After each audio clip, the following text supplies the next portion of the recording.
সন্তানের প্রতি পিতামাতার ২১টি করণীয়। চলুন কুরআন ও সুন্নাহর আলোকে জেনে নেই। ১।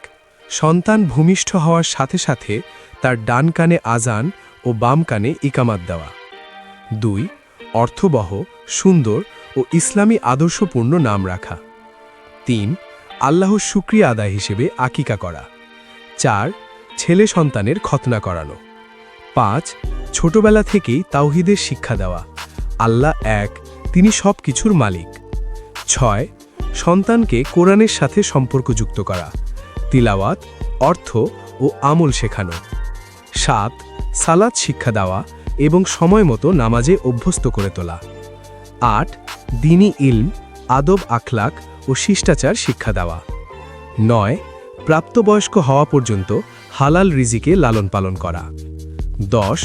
সব সন্তানের মাঝে ন্যায় ও ইনসাফ বজায় রাখা, কাউকে প্রাধান্য না দেওয়া। ১১। সন্তান প্রাপ্তবয়স্ক হলে বিয়ের ব্যবস্থা করা, বিশেষ করে মেয়েদের ক্ষেত্রে দেরি না করা। ১২।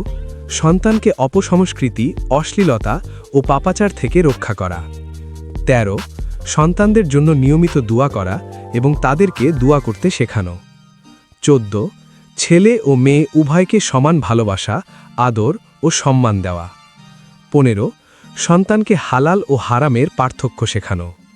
১৬। তাদের সামনে নিজেরা উত্তম আদর্শ হওয়া, কারণ সন্তান কথা নয়, কাজ দেখে শেখে। ১৭।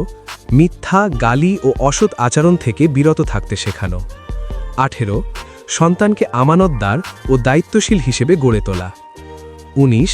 সময়মতো ভুলের সংশোধন করা, কিন্তু অপমান না করা। ২০। দুনিয়ার শিক্ষার পাশাপাশি আখিরাতের চিন্তা তাদের অন্তরে গেঁথে দেওয়া। ২১। সন্তানকে শেখানো, সফলতা শুধু দুনিয়ায় নয়, আসল সফলতা আখিরাতে। সন্তান শুধু আল্লাহর নিয়ামত নয়, একটি আমানত। এই আমানতের হেফাজত ঠিকভাবে করতে পারলে সন্তান হবে দুনিয়ায় চোখের শীতলতা, আর আখিরাতে সাদকায়ে জারিয়া। হে আল্লাহ, আমাদের সন্তানদের তুমি নেককার বানিয়ে দাও।